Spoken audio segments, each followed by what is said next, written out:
राजस्थान की राजनीति में एक नया तूफान उठने को तैयार है। निर्दलीय विधायक रविंद्र सिंह भाटी ने संकेत दिए हैं कि आगामी चुनावों में बीजेपी युवाओं को टिकट नहीं देती है तो वह अपनी पार्टी बनाकर के युवाओं को लॉन्च कर सकते हैं। लेकिन बड़ा सवाल यह है कि क्या यह वास्तव में युवाओं की लड़ाई है या फिर भाटी की खुद की सियासी महत्वाकांक्षा इसके पीछे काम कर रही है।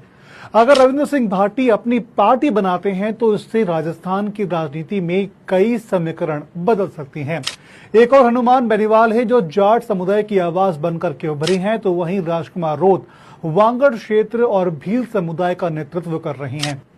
ऐसे में अगर भाटी राजपूत समाज को केंद्र में रख करके अपनी पार्टी खड़ी करते हैं तो यह पहली बार होगा कि जब अगड़ी जातियों की कोई मजबूत क्षेत्रीय राजनीतिक आवाज सामने आएगी।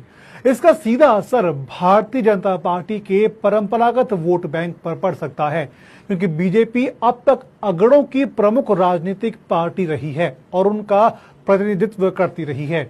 वहीं दूसरा, रविंद्र सिंह भाटी को कांग्रेस के वोट बैंक से भी समर्थन मिला है, खासकर मुस्लिम और कुछ अन्य जातियों का। ऐसे में अगर वह कांग्रेस के वोट काटते हैं तो बाद में बीजेपी से गठबंधन कर लेते हैं तो यह बीजेपी के लिए फायदे का सौदा भी बन सकता है।